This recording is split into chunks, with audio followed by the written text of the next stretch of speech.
Good morning, everyone.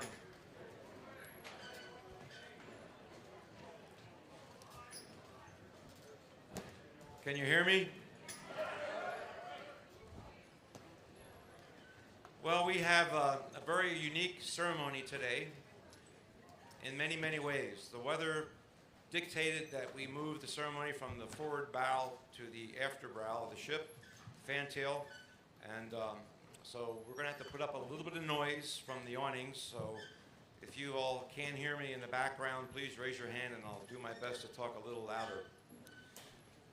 We started off our ceremony today with the bells presentation, and here's a little bit of history about that. It commemorates the end of World War I and honors all American service members, past, present, especially those who died in the Great War. The bells ring at 11 a.m. local time on November 11th. At the precise moment, the armistice ending World War I was signed. And today we had our curator department staff member, Rob Carney, ring the bell. So Rob, if you would. Thank you.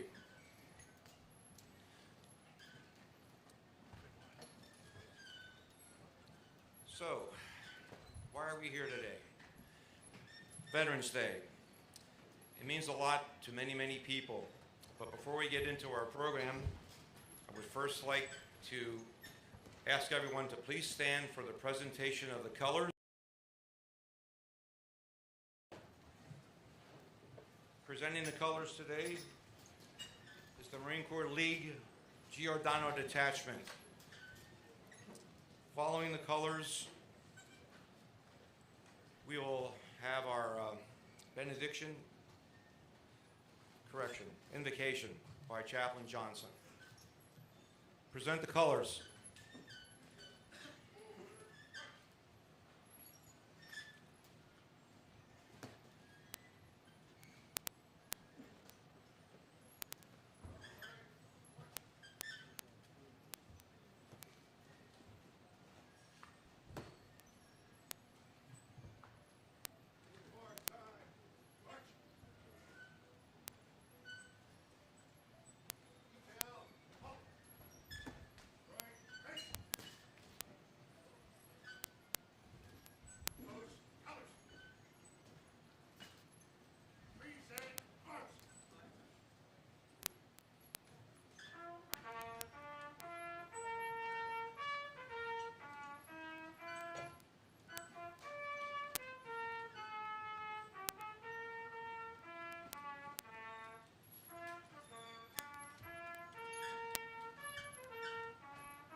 Let us pray.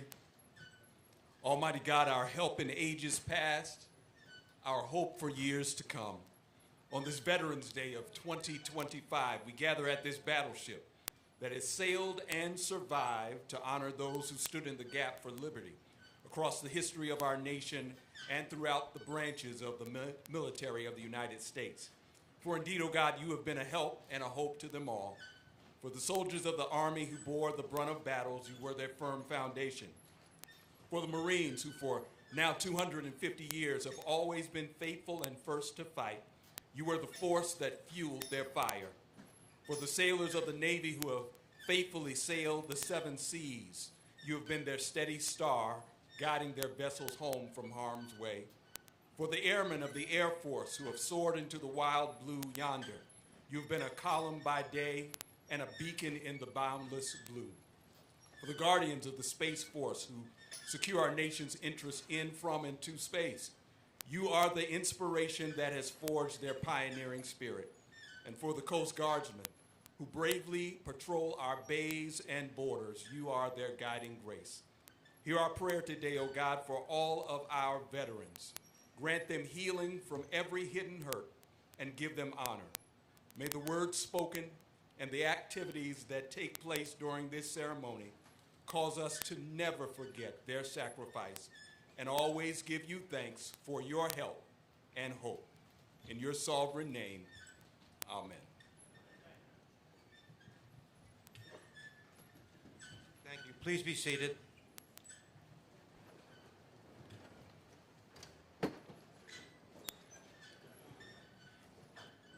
Well, today is a special day because it comes one day after the 250th birthday of our brothers in arms at sea, the U.S. Marine Corps. Semper Fi.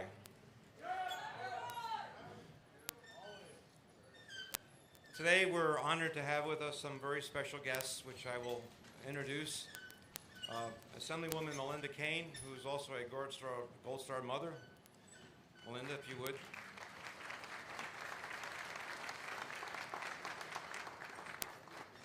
And next to her is Joe Crescens, whose brother Michael lost his life in Vietnam, and for his service and for his heroic performance of duties was awarded the Medal of Honor posthumously. So Joe, if you would, please.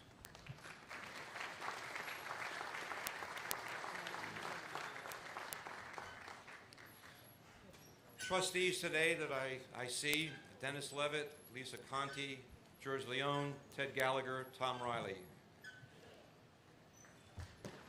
And, of course, Brian Jockin. Thank you.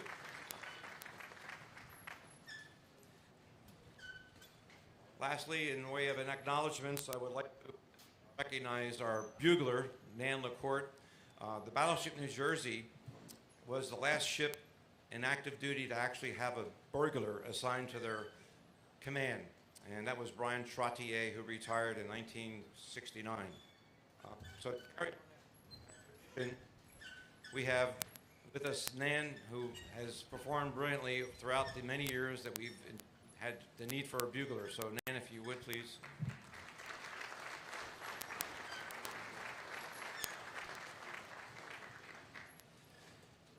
And our Emerald Bagpipe and Drum Band that performed as we came on board today, please recognize them with a nice round of applause.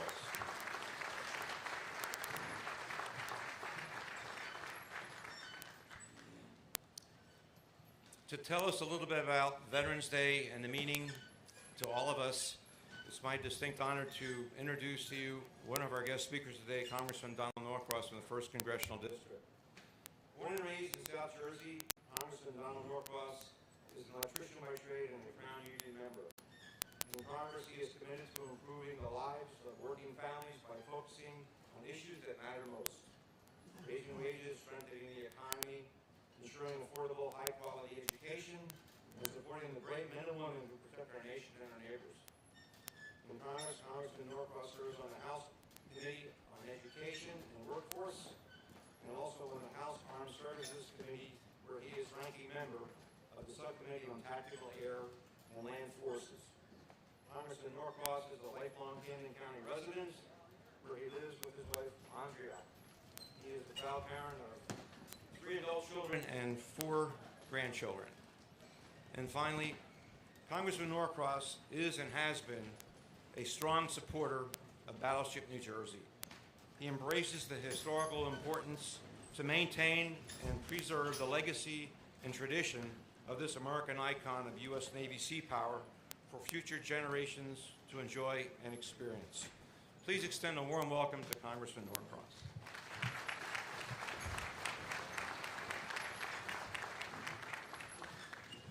Good morning. How we doing today? It's a wonderful day. Any day we're on the battleship, it's a wonderful day. And by the way, I'd like to thank those who are running this great ship for making that command decision and move us back into this environment.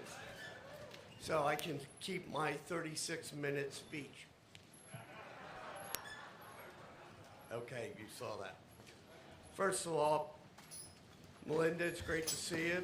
She serves in the Assembly, and as you heard, Gold Star Mother, and all those who have helped put this great ship here on the Delaware so we could be here for the 250th anniversary of our great Marines. That is by far the oldest birthday party I've ever attended, so please to another. And just to a moment, you know we are in Washington going back tomorrow to get the government open, which is a good thing. And my defense fellow, Brian Lee, who serves. Brian, thank you for being here today. Veterans Day. Almost 25 years ago, there was an opportunity. The Battleship New Jersey was going into mothballs once again.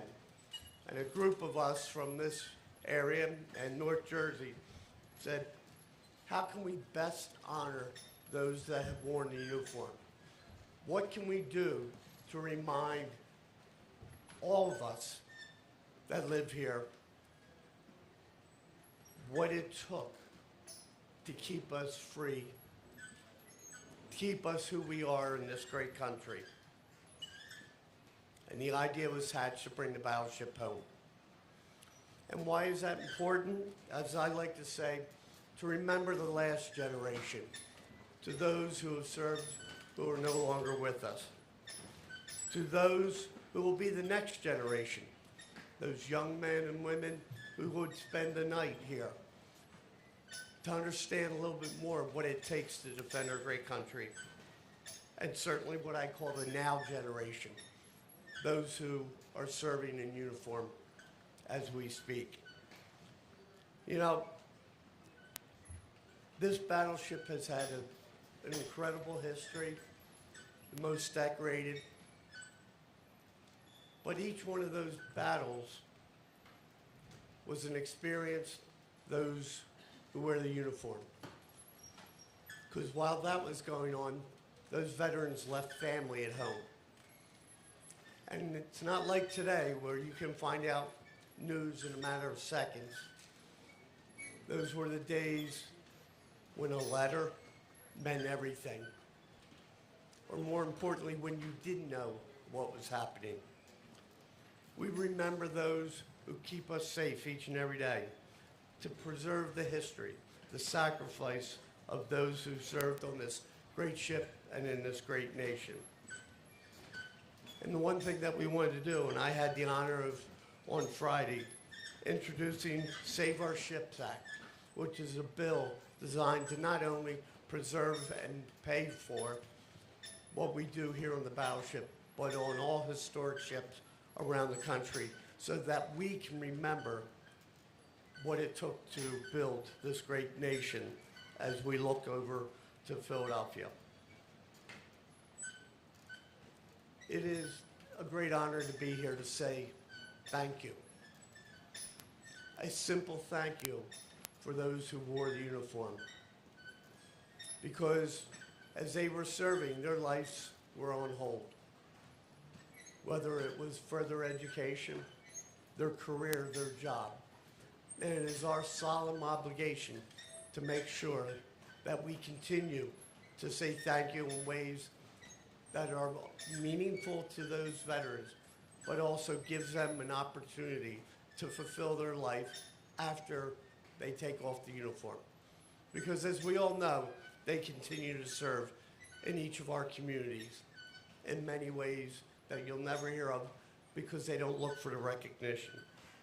So on behalf of a grateful nation, to all those have served, to the now generation who are serving, and certainly to the next generation who will keep us safe right here on this board of this battleship, but around the world. We thank you, and may God bless.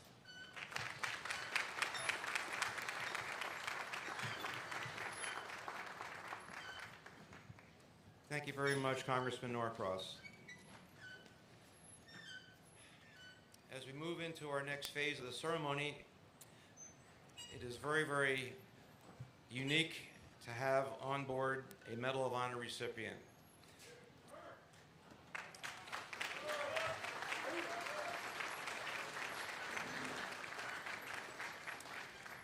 To introduce Colonel Barney Barnum, who is our Medal of Honor recipient, please welcome Colonel Don Hopper.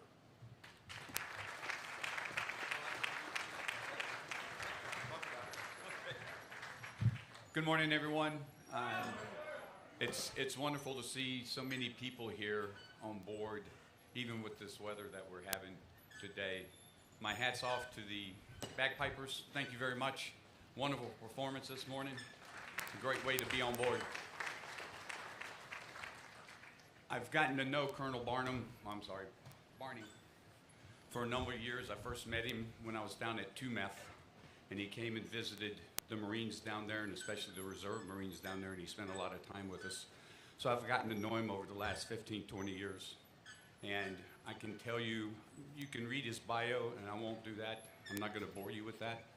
You can see that he's a type of individual that puts his men ahead of himself. He puts family ahead, and he puts service to this country. He is a humble man, and he would much rather hear about your story and your families than him talk about himself. So it is indeed an honor and a privilege to welcome Colonel Barney Barnum to the stage. Sir.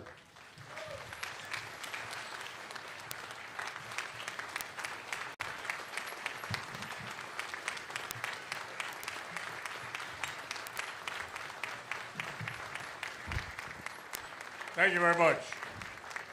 Thank you.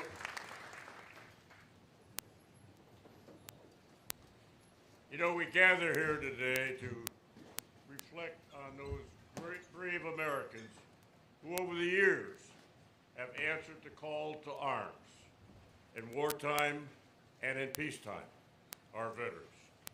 And by gathering here this morning, we offered an outward sign that we are truly a grateful nation. Yet it is undeniable,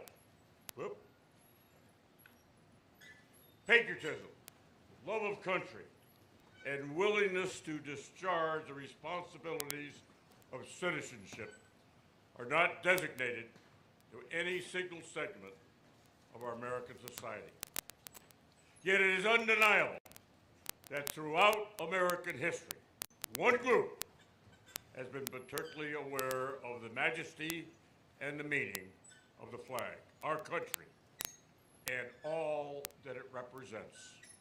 One group could always be depended upon for allegiance to the stars and stripes, the men and women of the armed forces, our veterans.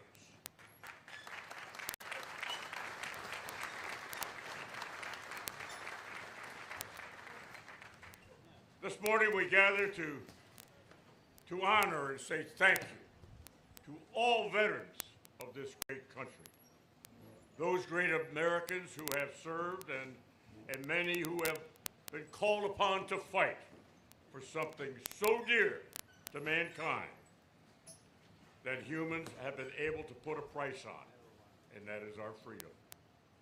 Each of us should pause today and in our hearts and our prayers to truly thank all veterans for those daily freedoms that so many Americans take for granted.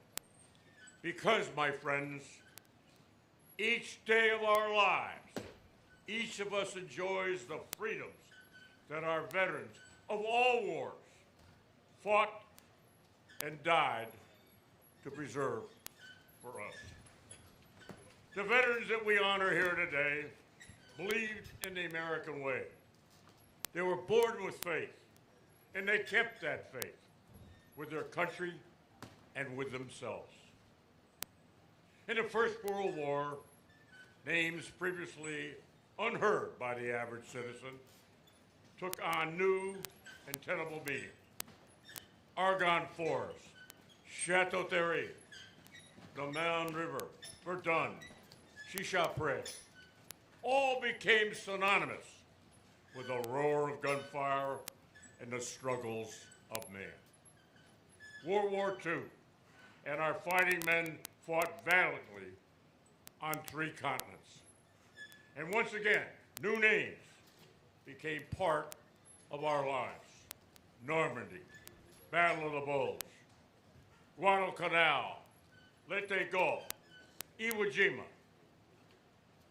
Then it was on to the frozen terrain of Korea, and Seoul, Incheon, Chosin Reservoir, Heartbreak Ridge were added to our vocabulary. And then we found ourselves fighting in a different kind of war in the steaming jungles of Vietnam, my war. Our country became divided as we heard of Khe Sanh, Ashaw Valley, Hamburger Hill, Con Thien, Jilin, being reported nightly on the TV. Lebanon, Panama, Somalia, Desert Storm, Desert Shield, yet added more pages to history as our American servicemen and women once again answered the call to arms. After 9/11, we added yet more names to history. Iraq, Afghanistan, Syria, Kuwait, Qatar, Saudi Arabia, Iran. The future of our fighting men and women believed in and to which they pledged their lives is ours today. We enjoy the liberties they served for and fought to preserve. In return, each of us must continue to fight as valiantly as they did, that many in this crowd this morning did, for the principles and the ideals which have made America the great nation that it is today. Those veterans that we memorialize today travel across the oceans and face death far from America. They were peaceful men and women. They didn't want war, but they knew what had to be done. Those who returned and those who did not knew just why it was that they must risk all, even life itself, to preserve for all times a belief, an ideal, a principle. They knew, and we should never forget. Those we gather here to honor today aboard this magnificent battleship served in order to keep the torch of liberty burning. So I call upon each person here present today to join me in rededicating ourselves on this 250th anniversary of the United States Navy and the United States Marine Corps, the greatest country of the world, the United States of America. We must guard this flame and hold it high. It is our obligation to hand out our great inheritance to our future generations.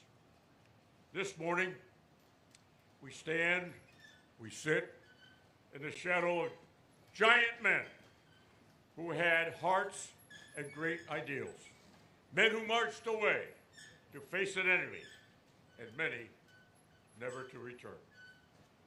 By honoring all our veterans, you earn the right to enjoy the freedom these gallant men and women purchased with their lives, with their loyal service to our great country. You can enjoy the freedoms that our veterans fought and died to preserve. You can be comforted by the spirit of courage and patriotism that veterans outwardly displayed and left behind for us. So I hope you are proud as I am, of being an American. Daniel Webster once proclaimed, "I was born American, I live American, I shall die an American, and I intend to perform the duties incumbent upon me in the character to the end of my career. Only a strong America, made up of strong Americans, can remain a free America. The challenge is ours. In honor of our veterans, let's make it so. Charge on!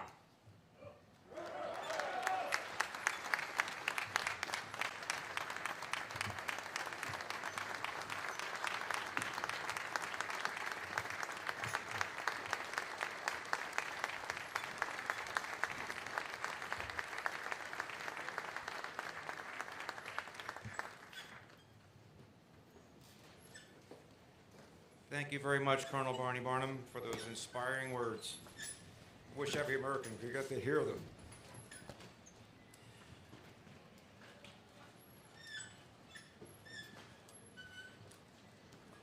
Our next speaker is Brigadier General Dustin J. Byram, U.S. Marine Corps, Assistant Deputy Commandant for Aviation. General Byram graduated with distinction from the Naval Academy in the class of 1998 and was commissioned as Second Lieutenant, U.S. Marine Corps. Following flight school, General Byram served 3 tours with the Red Devils of Marine Fighter Attack Squadron and from the 232 and was deployed 5 times, both on land and aboard the USS Nimitz CVN-68. He flew combat missions in support of Operations Southern Watch, Iraqi Freedom, Enduring Freedom, as well as missions throughout the U.S. Indo-Pacific Command of Area of Responsibility. Following a tour in Afghanistan, General Byram was selected to command VMFA, Squadron 314, the Black Knights. And in 2018, he deployed with the Black Knights and flew combat missions over Iraq and Syria involving Operation Inherent Resolve. After a number of increasingly challenges, in April of this year, General Byram assumed the role of Assistant Deputy Commandant for Aviation. His bio includes an impressive list of schools to include the Strike Fighter Attack Squadron, known as Top Gun, and also the Harvard Business School of Advanced Management Programs. Some of his awards include the Defense Superior Service Medal, the Legion of Merit, the Bronze Star Medal, and the Year Medal with number 7. Please extend a warm welcome to General Barney.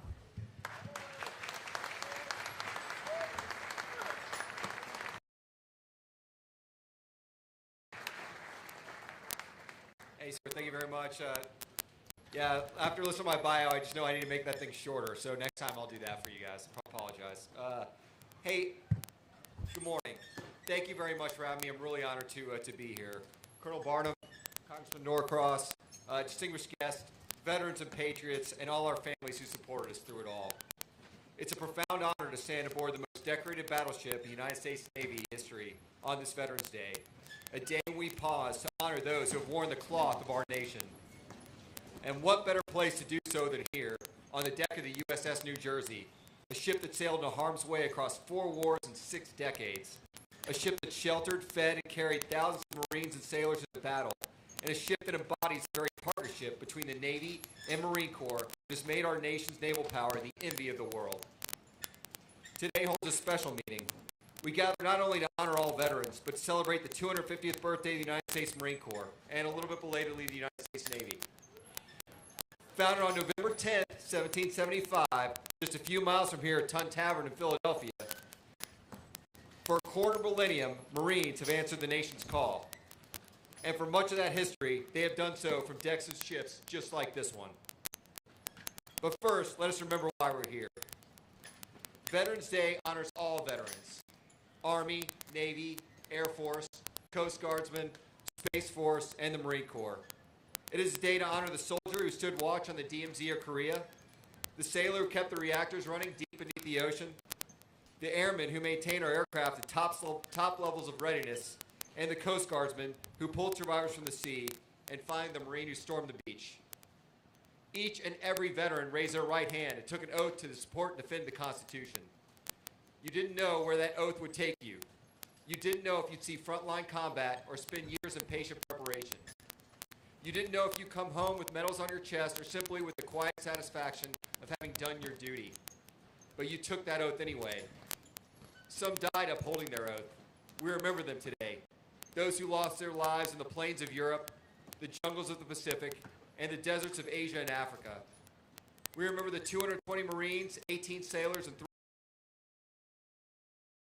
1983, an attack this ship witnessed from just offshore. We remember them, and we honor Gold Star families, like Assemblywoman Melinda Kane, whose son, Lance Corporal Jeremy Kane, gave his life in Helmand Province, Afghanistan, on January 23rd, 2010. Ma'am, we will never forget his sacrifice for our nation. To all veterans present today, thank you for being one of us. Thank you for your service, your sacrifice, and your continued example to the next generation. You are the living embodiment of honor, courage, and commitment to our country. We're especially privileged today to have Colonel Harvey Barnum, United States Marine Corps retired Medal of Honor recipient. Colonel Barnum, I will not attempt to embellish your words, but I would be remiss if I did not acknowledge what you represent, not just to Marines, but to all Americans. Your courage and leadership in the face of overwhelming odds serve an example to every service member.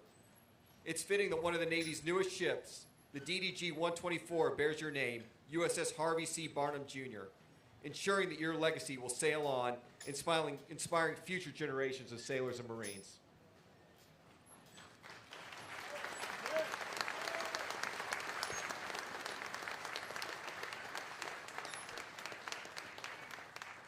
Yesterday, Marines celebrated our 250th birthday, so I'll forgive you guys if you're a little bit under the weather.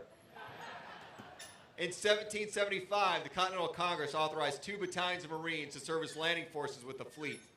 From the very beginning, Marines were sea soldiers, amphibious warriors ready to project American power anywhere it was needed.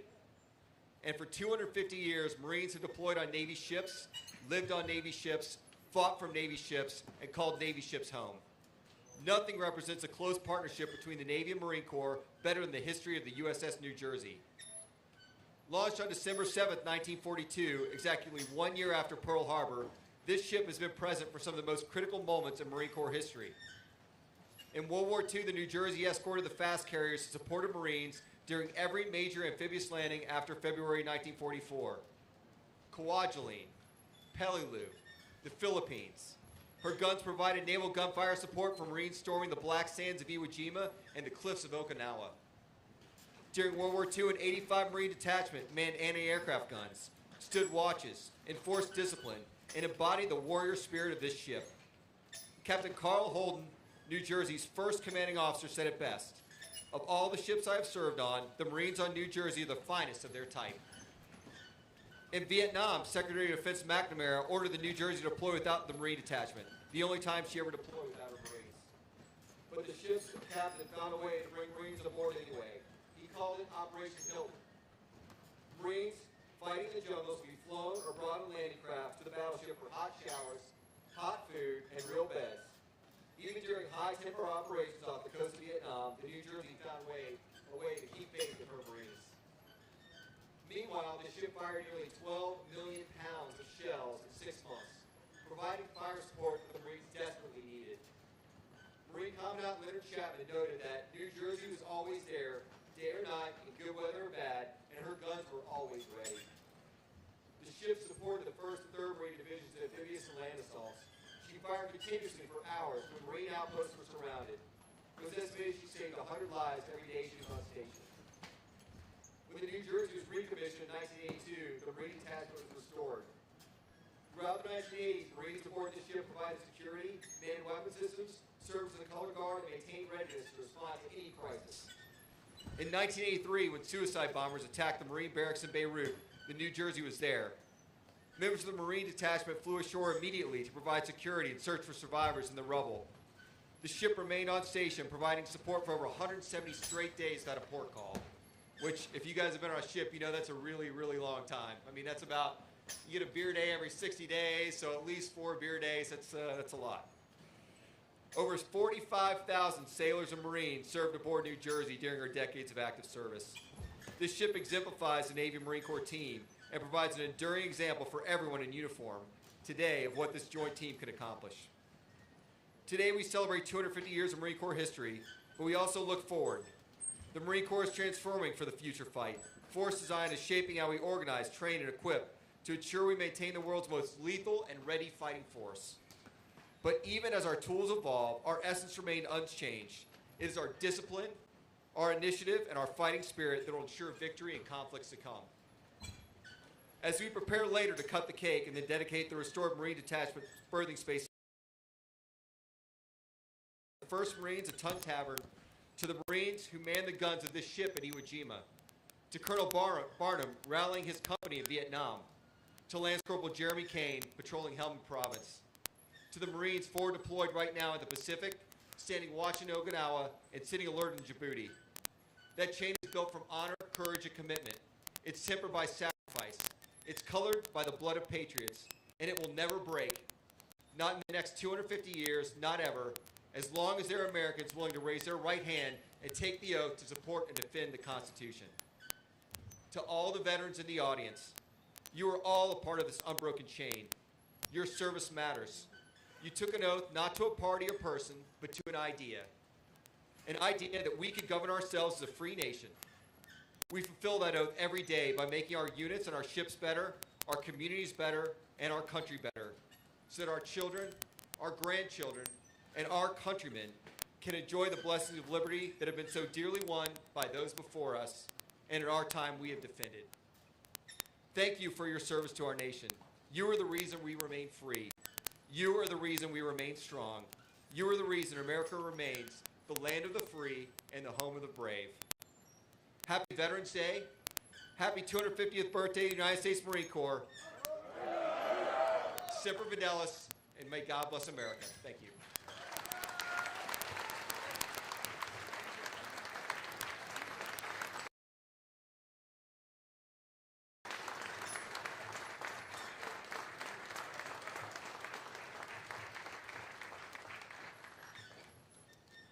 Thank you very much.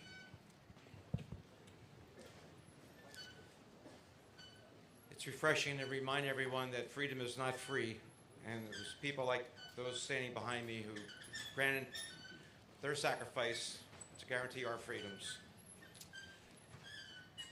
At this time, there's a few other folks that we would like to acknowledge for their presence here today. We have some reenactors, if you would please stand. We're here to represent the Marine uniform from World War II.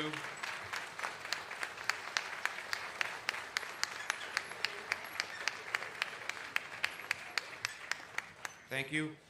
And I understand we have some Mardet representatives who served on board Battleship New Jersey during the 1980s. So if you would please stand and be recognized.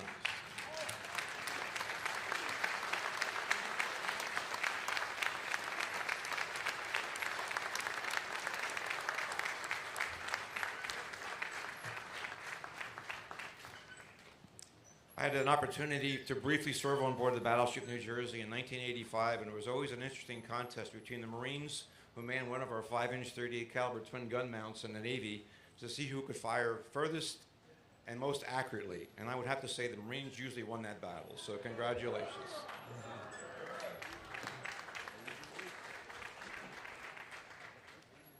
Also here today, I understand we have the junior ROTC unit from Camden High School.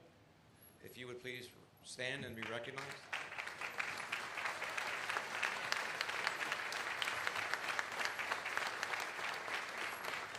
Thank you.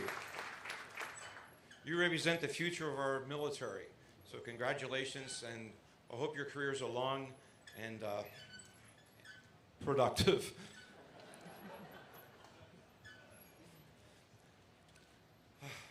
This is the time in our ceremony when we have a wreath presentation. Unfortunately, the weather conditions are such that we will not be able to cast a wreath today into the Delaware River, but we will have both Linda Kane, Joe Crescens accompany Colonel Barnum. Please stand by the wreath.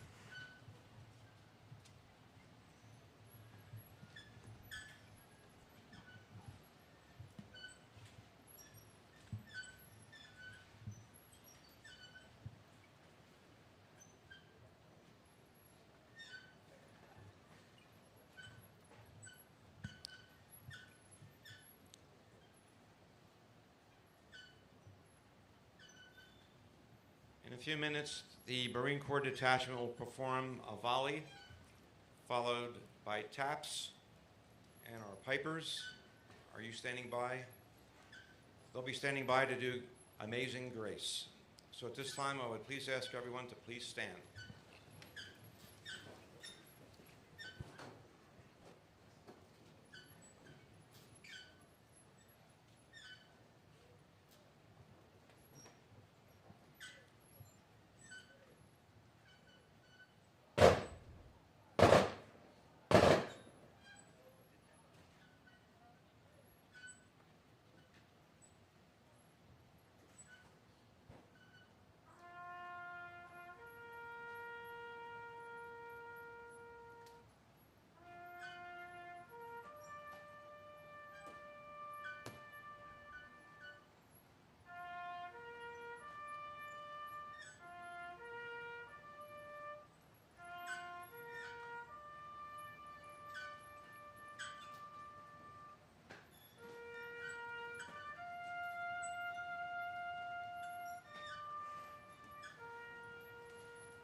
Thank you.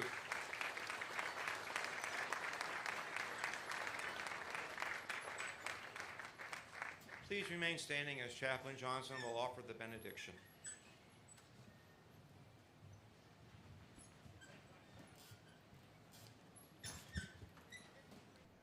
Let us pray. Almighty God, we leave today inspired by the legacy and the labor of the beautiful heroes who, for more than themselves, their country loved. Bring all of us here today and those who currently serve on the shore, across the seas, and in the skies, continued steadfast strength, peace, and purpose, resolve and resilience to collectively carry this inspiring legacy forward. In your sovereign name, amen. Thank you. Would everyone please take their seats?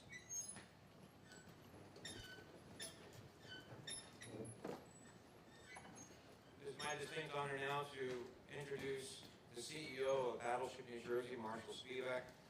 The ship looks so good today, and it's a direct result of his leadership in directing the staff to keep this battleship looking as good as she ever did. So he pays the bills and keeps the lights burning. So please welcome Marshal.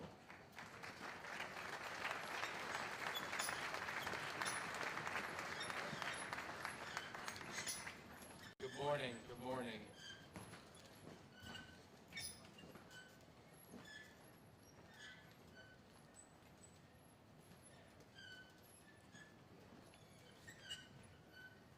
Good morning. As we close today's Veterans Day ceremony, I want to take a moment to thank all of you for being here, and especially the men and women whose service we honor today.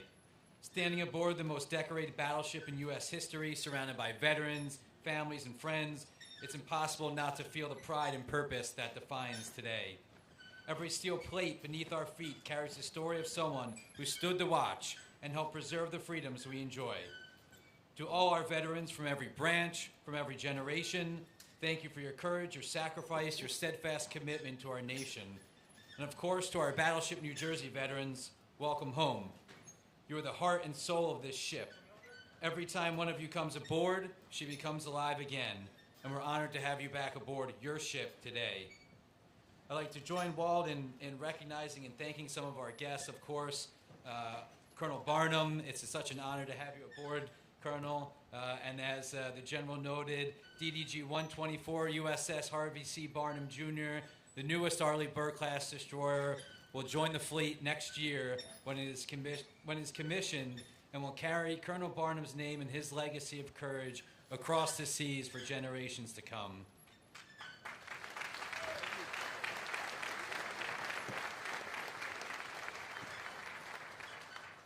Brigadier General Byram, Assistant Deputy Commandant, we thank you, General, for being here. We thank you for your great remarks and your words and your leadership in shaping the future of our Marine Corps. We're grateful for you being here, especially during today's shutdown. Thank you very much. We appreciate you being here. And of course, to our Congressman Donald Norcross, who, as Walt said, has been a tireless advocate for this battleship for 25 years, and who you heard is fighting to bring us additional funds needed not just for the battleship, but for all museum ships around the country. This ship in particular, and all museum ships, none of them are owned by the Navy, none of them are owned by the DoD. We're all nonprofit, private foundations, and it is support of the Congressman, the state of New Jersey, Camden County, and each and every one of you who helped make this a success. So, Congressman, we're grateful for you, of course,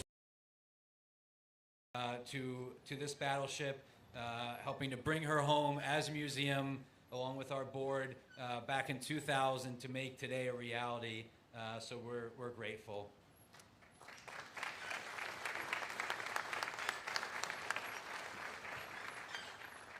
And now this weekend marks a very special milestone, as we've talked about, the 250th birthday of the United States Marine Corps. Since November 10, 1775, just several hundred yards right across the river at the Tun Tavern, Marines have answered the call to defend our nation. And that proud tradition runs deep here aboard the Battleship New Jersey. Across 3 commissions in World War II, in Korea, and in the 80s, members of our Marine detachment, our MARDET, played an essential role. As you heard, they stood to watch, they manned the 5-inch guns, they served as boarding parties and away teams, they guarded the captain, and they ran laps and laps and more laps around the flight deck on PT.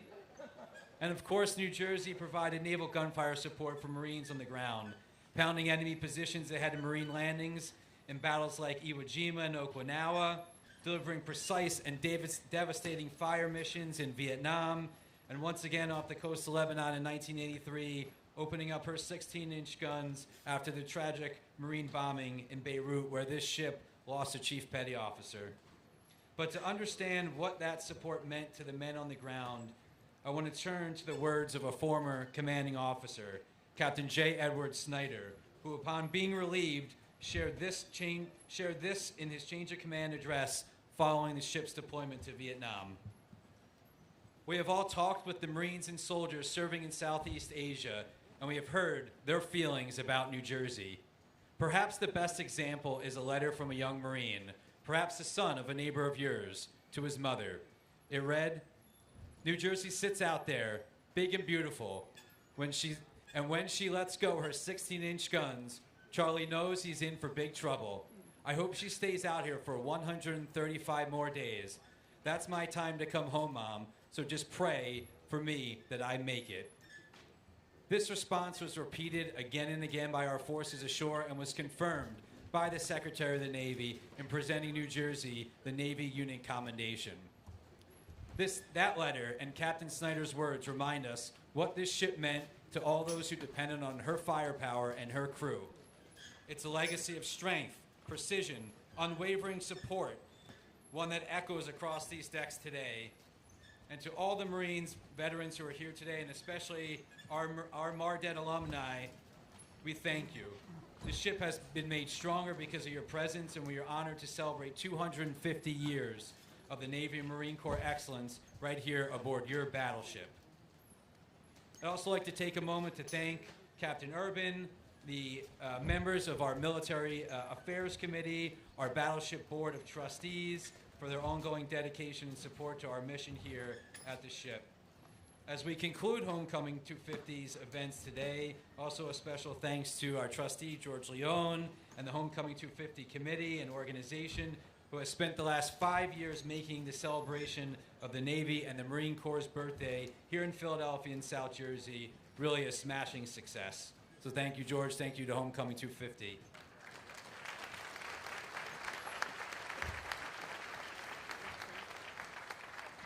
And as Walt noted, I certainly cannot take all of the praise for the way that the ship looks. That is a thanks to our incredible staff and our incredible volunteers.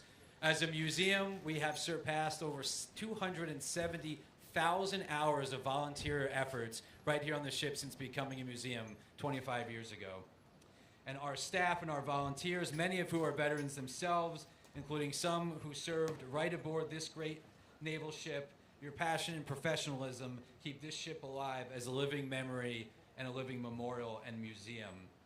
One of the greatest accolades, one of the greatest sources of pride I have is when we have sailors and Marines in today's Navy who come aboard and say that this ship looks just as good as any other ship in the fleet today, and that we take great pride in that. And that's not just for me, that was said to me by our Chief of Naval Operations, Admiral Caudill, who was aboard here just a few weeks ago to celebrate the Navy's birthday, and Vice Admiral Gumbleton, the commander of U.S. Fleet Forces, and sailors up and down the ranks who love visiting us here at the battleship. We're grateful to our staff and our volunteers and to our veterans to keeping this ship alive and in great and pristine condition. So before we close today, I want to invite everyone to join us for two special moments following today's ceremony. Immediately after we conclude, please join us in the portside tent, so right behind me this way, for a ceremonial Marine Corps themed cake cutting ceremony honoring 250 years of faithful tradition and service. We have two cakes. We're going to need to figure out who is the oldest Marine and who is the youngest Marine. And we have a second cake, which we'll hope that our MARDET veterans help us cut. And later today at 1 o'clock, we hope you will join us again down below deck for the ribbon cutting of the newly restored Section 3 Marine Detachment berthing space, which for the very first time will be reopened as a part of the tour route, as the part of the museum. So thank you very much to everyone who came, who is here today to help us celebrate, our volunteers, our supporters, our visitors, for keeping this ship afloat, but also alive with meaning and purpose. You ensure future generations understand what service and sacrifice look like. Thank you for supporting our veterans, our Marines, our sailors, and for joining us on what is now, I can say, the 250-year history of the United States Navy, and on the longest, fastest, and most decorated battleship in U.S. Navy history. Happy Veterans Day, happy 250 to the Navy, and happy 250 to the United States Marine Corps. Thank you very much.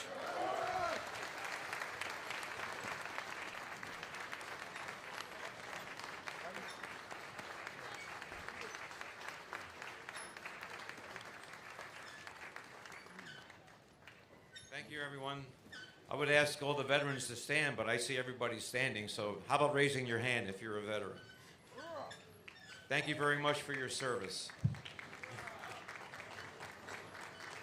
All right, at this time, we are going to have the ceremonial cake cutting, which will be on the port side forward of where we are right now. So if you would just please make room for Colonel Barnum and for General Byram. We're going to head in that direction. Thank you very much for being the first closed.